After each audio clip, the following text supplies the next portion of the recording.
देखो इस किताब में देखो लिखा हुआ है राष्ट्रीय आय एवं योग्यता आधारित छात्रवृत्ति परीक्षा। जैसा इस किताब में लिखा है राष्ट्रीय आय एवं योग्यता आधारित छात्रवृत्ति परीक्षा, पात्रता इसका कक्षा 8 में जो बच्चे पढ़ रहे हैं उनको भरने के लिए है जो कक्षा 8 में पढ़ते हैं। इसमें क्या होता है, ये जो राष्ट्रीय आय योग्यता आधारित परीक्षा है इसमें जो बच्चे कक्षा 8 में पढ़ रहे हैं, कक्षा 8 में पढ़ रहे हैं और उनका मार्क्स कक्षा 7 में 55% हो और एससी वाले स्टूडेंट के लिए 5% छूट है, 50% कक्षा 7 में मार्क्स पाए हों वे फॉर्म भर सकते हैं। परीक्षा भरने का शुल्क कुछ नहीं है, शून्य है। और एक विशेषता इसमें और यह है कि इसमें यदि तुम पास हो जाओगे, जब तुम पास हो जाओगे, आप लोग पास हो जाओगे तो इसमें 1000 रुपया प्रति माह, 1000 रुपया प्रति माह 4 साल तक मिलेगा, कक्षा 9, कक्षा 10, कक्षा 11 और कक्षा 12 में। और एक विशेषता यह है कि जो एससी वाले बच्चे हैं, जो जनरल के बच्चों के लिए 40% पास मार्किंग 40% है और एससी वाले बच्चों के लिए 32% ही पास मार्किंग है। कुल टोटल प्रश्न पत्र में हमारे प्रश्न होंगे, प्रश्नों की संख्या जो होगी, कुल प्रश्नों की संख्या होगी 180 नंबर, 180 नंबर का 180 कुल 180 नंबर में का होगा, जो 180 प्रश्न 180 नंबर का होगा। और इसमें से जो एससी के हैं वे 32 नंबर पाकर ही पास हो जाएंगे और अन्य बच्चे 40% नंबर पाकर पास होंगे। अब इसमें प्रश्न पत्र 2 प्रकार का बनता है, प्रश्न पत्र 2 प्रकार का बनेगा। जो हमारा यह प्रश्न पत्र है राष्ट्रीय आय योग्यता आधारित छात्रवृत्ति परीक्षा, यह 2 प्रकार का प्रश्न पत्र बनेगा और दोनों प्रश्न पत्र आपका एक होगा जीमैट और सेट। जीमैट का मतलब होता है जनरल मेंटल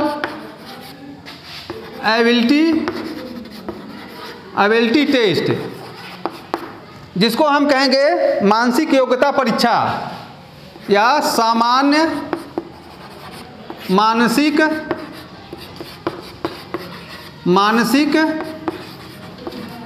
योग्यता परीक्षा। यह प्रथम प्रश्न पत्र होता है, यह फर्स्ट पेपर होगा जो 90 नंबर का होगा, 90 नंबर का 90 प्रश्न होगा। यह परीक्षा 90 प्रश्न होगा इस प्रश्न पत्र में और 90 अंक का होगा। यह हमारा 90 अंक का होगा जिसमें हम तर्क शक्ति वाला हम आता है, इसमें तर्क शक्ति का प्रश्न इसमें आता है। और सेट, अब एक देखो सेट क्या होता है। SAT scholastic aptitude test,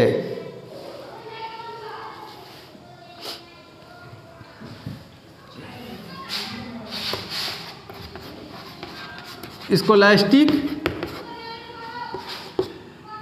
ability या एप्टीट्यूड टेस्ट कुछ भी कर सकते हो, या एबिलिटी टेस्ट साधारण एबिलिटी टेस्ट समझो इसको, जिसमें हमारा सामान्य ज्ञान आता है। सामान्य ज्ञान में हम 3 का अध्ययन करेंगे। गणित 30 नंबर का होगा, 30 प्रश्न 30 नंबर का होगा। दूसरा विज्ञान हमारा भी 30 प्रश्न होगा, 30 प्रश्न 30 नंबर का, 30 प्रश्न 30 नंबर का ये होगा। तीसरा हो जाएगा सामाजिक विषय, सामाजिक विषय। यह भी हमारा 30 नंबर, 30 प्रश्न 30 नंबर का होगा। टोटल यह भी हमारा 90 अंक का होगा। 90 प्रश्न, ये भी हमारा 90 प्रश्न 90 अंक का होगा। 90 प्रश्न 90 अंक का यह भी हमारा होगा। और यह हमारा सेकेंड प्रश्न पत्र होगा। यह हमारा सेट जो है सेकेंड प्रश्न पत्र होगा। यह हमारा प्रश्न नंबर 1 से 90 तक होगा। और यह हमारा सेट 2 जो है, यह हमारा प्रश्न 91 से 180 प्रश्न तक होगा। इस तरह से देखेंगे कि ये हमारा जो राष्ट्रीय आय योग्यता आधारित छात्रवृत्ति परीक्षा का जो मॉडल है, उसमें देख रहे हैं कि 2 तरह का हमारा प्रश्न पत्र बनेगा, जो दोनों को मिलाकर 90 प्रश्न, पहला प्रश्न पत्र जो है 90 अंक का होगा और दूसरा भी हमारा 90 अंक का, 90 प्रश्न पत्र 90 अंक का ये भी होगा। 90 का होगा। यह 90 प्रश्न होगा 90 अंक का, और यह भी 90 प्रश्न होगा 90 अंक का। 90 प्रश्न पत्र 90 वो होगा, और 90 मिनट का होगा। 90 मिनट का इसमें समय लगेगा। इसमें 90 मिनट का है, 90 मिनट मतलब 1.5 घंटा है। 1/2 घंटे में यह करना है। और यह भी आपका जो 90 मिनट है, इसको भी बराबर 1 से 1/2 घंटा, मतलब 1.5 घंटा के टोटल आपको 3 घंटा समय मिलेगा। और दोनों प्रश्नों को, दोनों प्रश्न पत्रों को मिला करके 90 जो आपका सामान्य मानसिक योग्यता परीक्षा है, जो तर्क शक्ति पर है, 90 प्रश्न इसमें से रहेगा। और दूसरा उसी में रहेगा सेकेंड प्रश्न पत्र, जिसमें आपको गणित पढ़ना है, विज्ञान पढ़ना है, सामाजिक विषय पढ़ना है। अब इसमें थोड़ा सा देखें कि इसमें क्या क्या पढ़ना है। जो हमारा प्रश्न पत्र होगा 90 अंक का, इसमें देखते हैं कि क्या क्या हमें पढ़ना है। थोड़ा इसको समझें, इसको थोड़ा सा आप लोग बढ़िया सा नोट कर ले ध्यान से, क्योंकि देखो जब तक हम अपने जो हमारा सिलेबस है, जो हमारा विषय है, तर्क शक्ति वाली जो हमारी विषय है, जब तक उसको हम समझेंगे नहीं, तब तक हम उसको सही ढंग से उस पर चल नहीं पाएंगे। इसलिए पहले हमें जानना है कि क्या क्या हमको पढ़ना है। तो जो हमारा जीमैट है, जीमैट वाला जो फर्स्ट प्रश्न पत्र है, प्रश्न पत्र 90 प्रश्न जो 90 नंबर का आएगा, इसमें क्या क्या पढ़ना है। पहला है सादृश्यता प्रश्न, मतलब एक दूसरे से जो है एक समान हो। प्रश्न या परीक्षण भी कर सकते हैं, परीक्षण सादृश्यता परीक्षण। दूसरा है वर्गीकरण। दूसरा वर्गीकरण का मतलब जो 4 ऑप्शन आपको उसमें दिया रहेगा, और उसमें से 3 ऑप्शन समान रहेगा, एक ऑप्शन जो गलत रहेगा उसको छांट करके वर्गीकरण कर देना होगा। तीसरा है समान समूह।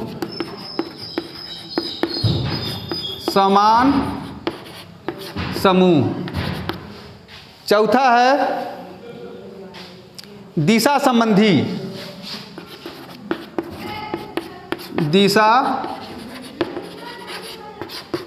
अब दिशा संबंधी में दिशा से संबंधित प्रश्न होता है कि 5 किलोमीटर उत्तर गया, 3 किलोमीटर पश्चिम गया, इस तरह से इसमें प्रश्न रहते हैं।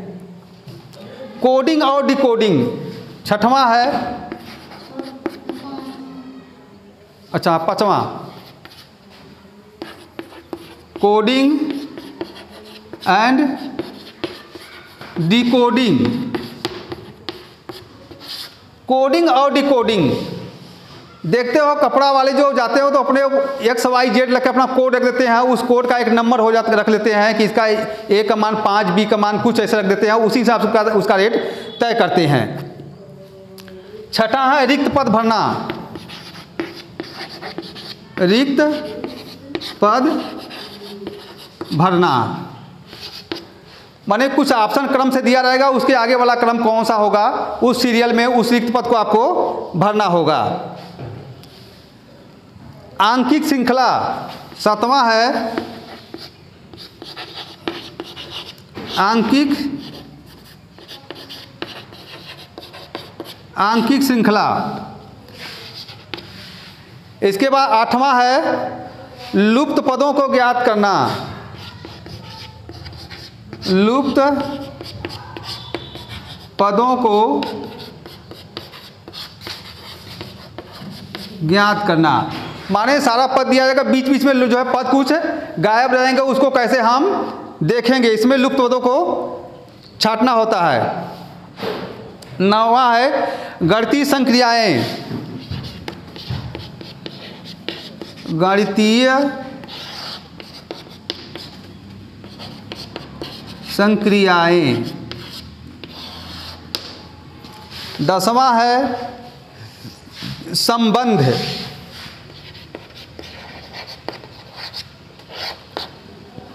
संबंधित, एक दूसरे से संबंधित इसमें प्रश्न रहेगा, एक दूसरे से क्या संबंध है।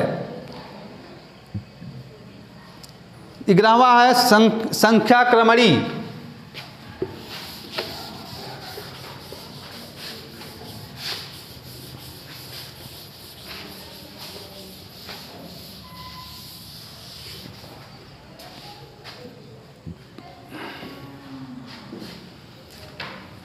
क्या है 11वां संख्या क्रम एवं समय अनुकरणी।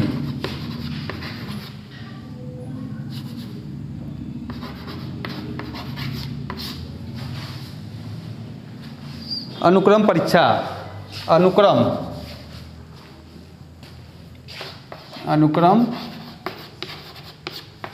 परीक्षा। बेन आरेख 11वां है। 12वां है बेन आरेख। इसमें इस तरह से सब बेन बना रहेगा, उसमें आपको बताना होगा। जैसे यह है, जैसे मान लीजिए क्या है, विद्यालय है। विद्यालय है, यह क्या हुआ, छात्र है, और ये क्या है कि अध्यापक हैं। तो इस तरह से कि जो विद्यालय है, विद्यालय में छात्र अध्यापक दोनों होते हैं, इस तरह से बेन आरेख होता है।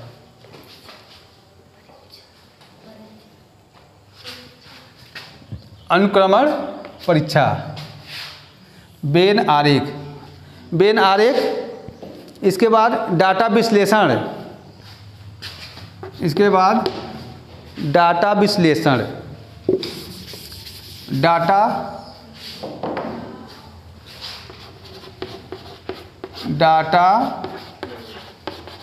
विश्लेषण। डाटा विश्लेषण के बाद डाटा विश्लेषण या पहेली परीक्षण भी इसको बोलते हैं, या पहेली परीक्षण। डाटा विश्लेषण या पहेली परीक्षण। इसके बाद 14वां है अभाषिक। अभाषिक का मतलब इसमें भाषा में कुछ लिखा है, तर्क से हो। अभाषिक तर्क शक्ति। अभाषिक तर्क शक्ति। इतना लगभग हमको ये 14 जो हमारे हैं GMAT, जो पहला प्रश्न पत्र होगा, 90 प्रश्न इसमें रहेंगे, 90 नंबर का, और 90 मिनट का समय मिलेगा, 1.5 घंटे का। इसमें इसको हमें सादृश्यता परीक्षण, वर्गीकरण, समान समूह, दिशा संबंधी, कोडिंग एवं डिकोडिंग, रिक्त पद भरना, आंकी श्रृंखला, लुप्त पदों को ज्ञात करना, गणितीय संक्रियाएं, संबंध, संख्या क्रम एवं समय अनुक्रमण परीक्षा, वेन आरेख, डाटा विश्लेषण पहेली परीक्षण, आभाषिक तर्क शक्ति परीक्षण। इतने को हम इसमें अध्ययन करेंगे और पहले वाले में और सेकेंड वाला जो प्रश्न पत्र जो 90 नंबर का होगा उसमें हम गणित, विज्ञान और सामाजिक विज्ञान का अध्ययन करेंगे। 90 नंबर हमारा इधर का होगा, 90 नंबर इधर का होगा। दोनों प्रश्न जो हमारा मैथ और जी मैथ और सेट, जी मैथ और सेट का जो परीक्षा था 90 नंबर का होगा, 90 मिनट का 90 प्रश्न होगा, जो 90 और 90 मिलाकर के 180 अंक निकालना है। आप लोग मेहनत करिए, हम आपके साथ हैं, पूरे प्रयास से लगे हैं, लगे रहेंगे। आप लोग कंफर्म है, हमें पूरा विश्वास है कि आप लोग जरूर निकाल लोगे। मेरी शुभकामनाएं आपके साथ हैं, सभी बच्चों के साथ। इसी के साथ आज का ये चैप्टर यहीं पर बंद करते हैं। फिर नेक्स्ट वीडियो में सेकेंड एपिसोड में इसके आगे पर हम चर्चा करेंगे सादृश्यता परीक्षण का। सेकेंड एपिसोड में हम सादृश्यता परीक्षण बताएंगे। Thank you.